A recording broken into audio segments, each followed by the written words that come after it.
Assalamualaikum dan salam sejahtera kepada barisan panel hakim, barisan urus setia, barisan peserta ESA Comfort 2021.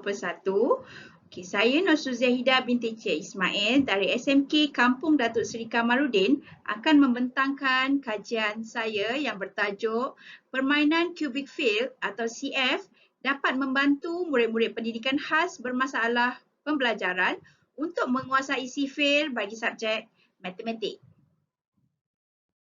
Okey, latar belakang kajian saya di mana saya merasakan operasi asas ini merupakan salah satu perkara penting yang perlu dikuasai oleh murid-murid di mana sekiranya mereka tidak dapat menguasai operasi asas bagi darab, okey, ia mematahkan semangat ataupun ia menjadikan murid-murid merasakan subjek matematik itu sukar. Okey, jadi inisiatif ini diambil di mana ianya membantu murid-murid untuk menguasai operasi darab.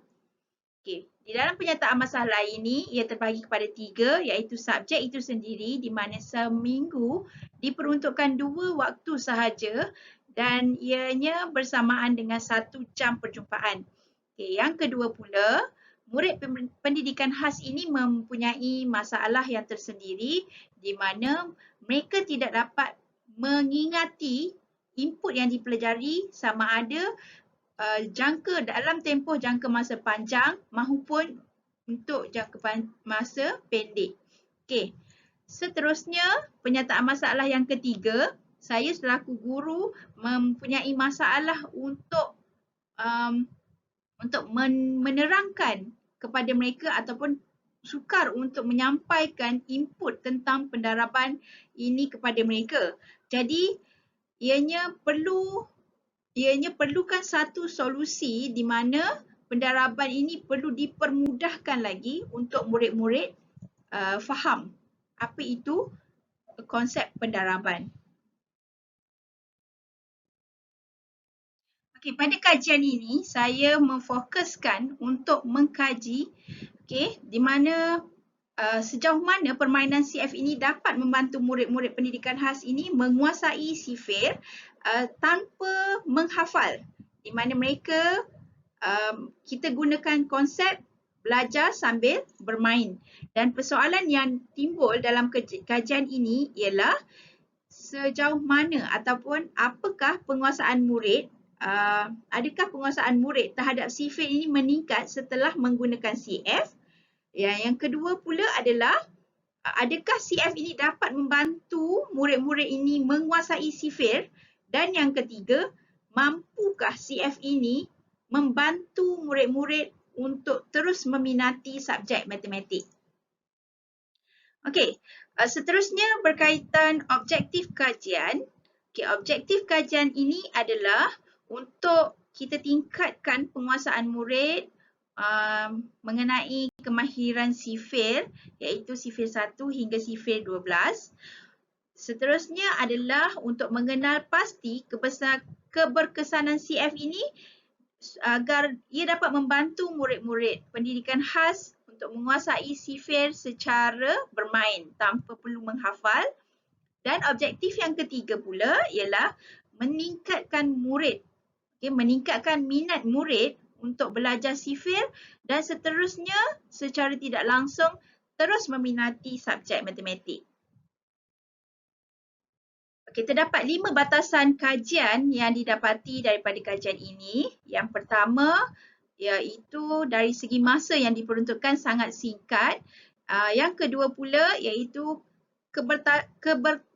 keterbatasan untuk menyampaikan input dalam bentuk yang lebih mudah kepada murid-murid.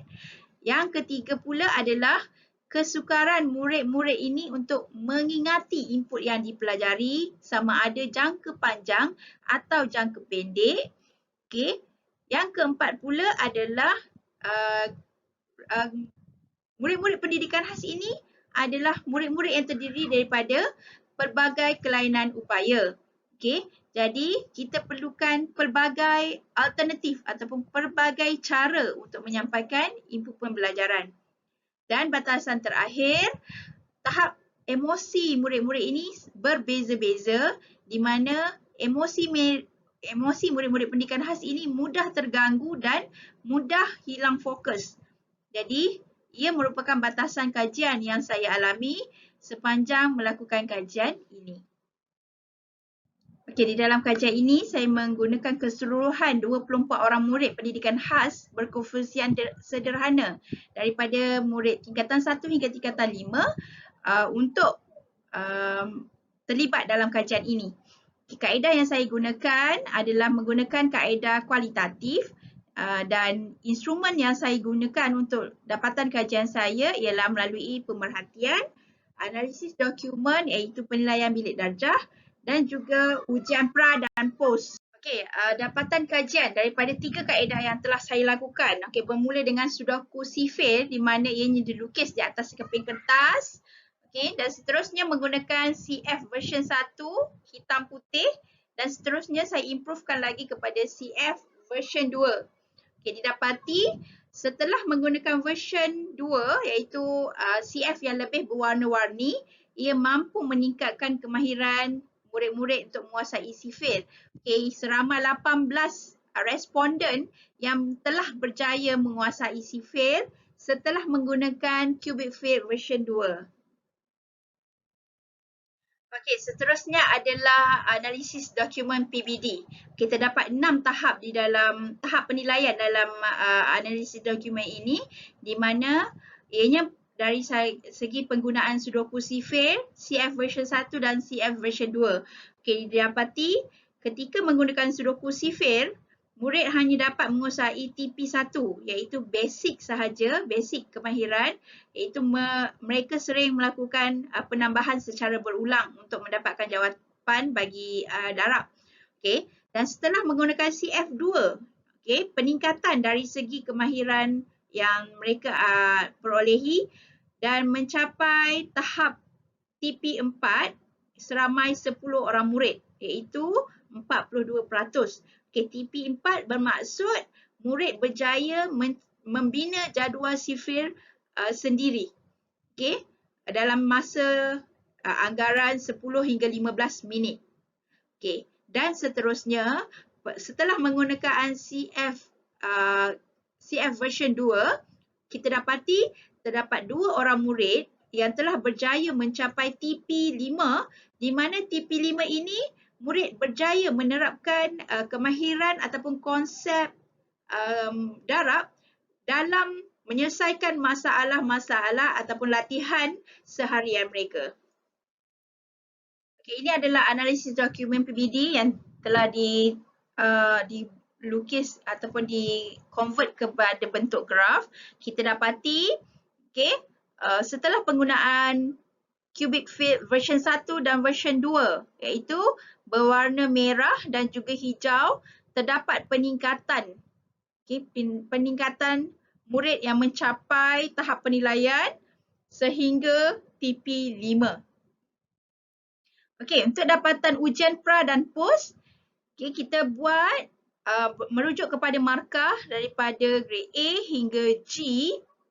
Okey, kita dapati sebelum melakukan ataupun menggunakan cubic field, okay, bilangan murid yang gagal adalah seramai 12 orang. Okey, gagal iaitu daripada 0 hingga 40 markah, dan setelah menggunakan cubic field, okay, peratus lulus adalah meningkat dan kita dapati terdapat seramai 6 responden yang berjaya mendapat markah A. Ia menunjukkan bahawa cubic field ini mampu melatih ataupun meningkatkan kemahiran murid untuk menguasai operasi darab. Okay, daripada analisis ujian matematik pra dan pos yang dibuat, okay, saya telah convertkan ke dalam bentuk graf. Okay, didapat graf yang berwarna biru merupakan markah bagi ujian pra dan ujian pos pula yang berwarna merah. Okey, didapati setelah penggunaan cubic field, okey, terdapat murid yang telah berjaya mencapai grade A, okey, dan bilangan peratus bagi murid yang lulus juga telah meningkat. Okey, didapati sebelum menggunakan cubic field, peratus murid yang gagal adalah sangat tinggi, iaitu sebanyak 50%. Okey, sebagai refleksi kajian, terdapat 4 kesan positif daripada penggunaan cubic field di mana ianya boleh disebarluaskan kepada murid-murid lain. Okey, saya telah menggunakan cubic field ini kepada murid berkefungsian rendah di mana seorang murid saya telah berjaya mencipta ataupun menggunakan dan seterusnya boleh membina sendiri jadual sifir dengan menggunakan cubic field ini. Okey, yang kedua, bukan sahaja cubic field ini digunakan untuk menguasai konsep darab, tetapi ia juga mampu digunakan untuk topik-topik yang lain. Contohnya untuk menilai nombor, pecahan, nisbah, okay, peratus, untuk mengira perimeter dan juga luas. Okay. Seterusnya, ianya boleh dijadikan sebagai project based learning di mana CF ini merupakan satu projek hands-on dan murid-murid boleh mencipta ataupun membina sendiri cubic field mereka. Dan seterusnya adalah elemen merentas kurikulum di mana saya selaku guru pendidikan seni menggunakan kemahiran menggunting, okay, kemahiran menampal untuk membentuk cubic field ini. Okay. Kemahiran ataupun terapi mewarna, okay, salah satu terapi untuk murid-murid pendidikan khas dan secara tidak langsung ianya boleh membentuk elemen merentas kurikulum dalam pembinaan cubic field ini. Sebagai penambahbaikan kepada cubic field yang telah dibina, okay, saya perlu menggunakan material yang lebih tahan lasak dan berkualiti dan seterusnya memperbanyakkan lagi cubic field untuk kegunaan murid-murid. Dan menjadi satu cita-cita saya untuk membentuk cubic field ini ke dalam bentuk digital dan seterusnya ianya boleh diakses di mana-mana. Okey, sekian saja pembentangan kajian daripada saya. Sekiranya ada soalan boleh ajukan. Sekian, terima kasih.